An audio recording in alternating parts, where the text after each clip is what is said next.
Hi friends!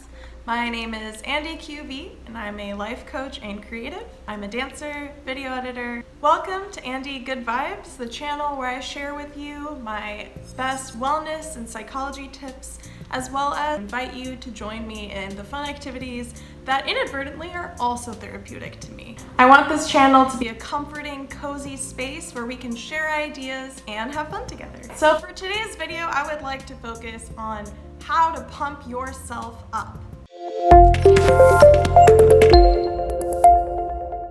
Before you continue watching the video, I would like to invite you to like this video and subscribe to my channel if you haven't already. If you're subscribed and you hit the notification bell, you can get notifications of all my new videos. My videos come out on Fridays. Your likes mean a lot to me. They help me identify which topics resonate most with people. And as someone who just started this channel in January of this year, 2022, it would really help support my channel and support what I'm trying to do with it. I do my best to create a warm, uplifting atmosphere in my videos. And I do that because I genuinely believe in the content that I'm sharing with you, and I am passionate and excited about them, and they've helped me very much. That being said, while I have a happy or uplifting demeanor in my videos, it doesn't mean I'm not struggling sometimes. I am. Namely these days, it's financial struggles. But you might be struggling too. And recently, just a few nights ago, I was extremely frustrated and down because my technology was not cooperating with me at all. It was causing a lot of issues with filming. In fact, the video today was supposed to be Living Vicariously Through My Sim, episode 2 of that mini-series, but unfortunately, that will get postponed another week. That's fine. And so, yes, I was very frustrated, but I did pick myself up. It was a process, but it's a process that I've been able to develop over the years, and it's the best tool that I have. And I just had a thought that, oh, not everyone knows how to do this, and it would be helpful to share my process at the very least. And so without further ado, here is my process for how to pump yourself up. Whoop, whoop. Okay, before I get into my main points, I just want to clarify that I do encourage you to share your feelings with those in your inner circle, your loved ones. Part of loving yourself is indeed letting others love you and letting yourself receive their help, be open to their love, affection, and their assistance in life.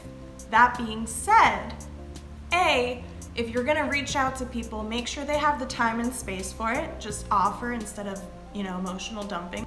Even if you reach out, people aren't always available. And that's just a reality of life, especially a reality of adulthood. And so, how do you take care of yourself?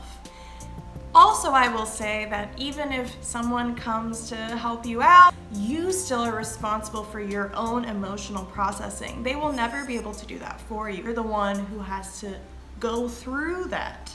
And so how do we do that? Here we go.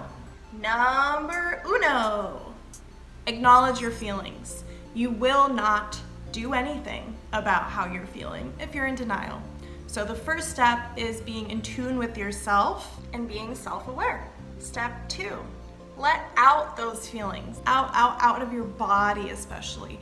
If you're a very kinesthetic person like me, that means exercising can literally be you just doing jumping jacks. You could go for a run, that's great for anxiety. Journaling is fantastic. You can write it more creatively. Any creative expression, go for it. Very healthy and productive. Crying, underrated, but that's what crying is for. It's to release. So it can be a really helpful tool, and it's okay. We all cry. We've all cried at some point, and you don't have to be sad to cry. My crying is often out of stress and frustration. Honestly, do whatever floats your boat. Put on a song that you can scream, sing to that resonates with your feelings in the moment. Step number 3, show yourself compassion and tenderness. This might sound strange, but over the years, I've found that this is what actually helps me end up moving through and past those negative emotions.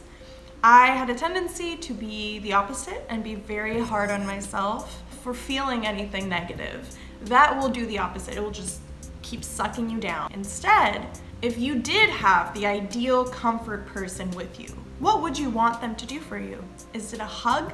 Is it giving you words of affirmation? Is it just spending time with you? Whatever that is that you would want, do that for yourself. For me, I really just want a hug. And it might sound ridiculous, but doing a self-hug has been so healing. So whatever it is for you, do that. And do that with the same tenderness, compassion, and love that you would give another person that you care for. Step 4. Normally, a lot of people, including myself, have skipped all of these things and gone to step 4, which is do a comforting activity. I do think there's value in that. I think it's just first we need to actually feel our feelings. And then we can pivot to, I'm gonna bring myself back to a place of center and peace, doing something that comforts me. And that varies from person to person. You can watch a TV show or movie that you really enjoy. You can put on some comfy clothes, nice scented candle, appeal to your senses, taking a shower, taking a bath, anything that is a fun, gentle activity for you. Step 5, give yourself a pep talk. Okay, so now you are back at peace, but you're still not like uplifted. How do you uplift yourself? Pep talk yourself. Imagine you're a coach. If you've ever been in any team sport or dance team, that's my experience, you hype people up. Do the same for yourself and speak it out loud like I'm doing right now. Be like, yes, bitch, I got this. I know what I'm doing, I can handle it. And you know what? If you feel like you don't know how to handle it, you do. Go back far enough in your past, and I assure you that you've been through some other stuff, and you did get through it. Might have been really painful, but you're still here. And you being here is something to celebrate. You getting through it is something to celebrate. And even if right now there are things in your life that you're not super happy about, I also assure you that if you go back far enough, some of what you have now and potentially are taken for granted are things that you really wanted back then, or even that you didn't think you could want for yourself. You know, there was a time when you really didn't, and it was that thing you were craving for, and you got it. It's not mundane, it's valuable, it's a testament to your resilience and to your capability. That makes me so much more self-assured in moving towards the future, because I know if I've done it before, I can do it again. And guess what? Now you have more life experience and more skills racked up, and so you can do it again even better. If you need something to assist you even more, you could do this step before the pep talk as well, whatever helps you, but pump up music. And that varies again from person to person, but if you don't have pump up music or you're not sure, search for a workout playlist. Those usually are uplifting and energizing in that way. Use those jams to really get that energy going, yeah?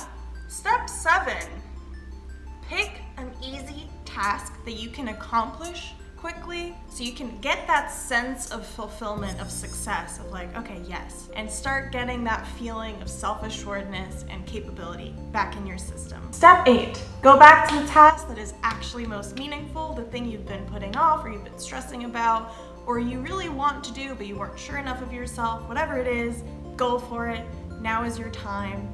It's gonna be a process. You might have to do this whole thing all over again if you get down about it. That's okay. What matters is to keep getting back up, keep at it, and keep going. Trust yourself, love yourself. Andy out. Thank you so much for watching. Please again, like and subscribe, and stay tuned. Next week we'll have episode 2 of our Sims little mini series.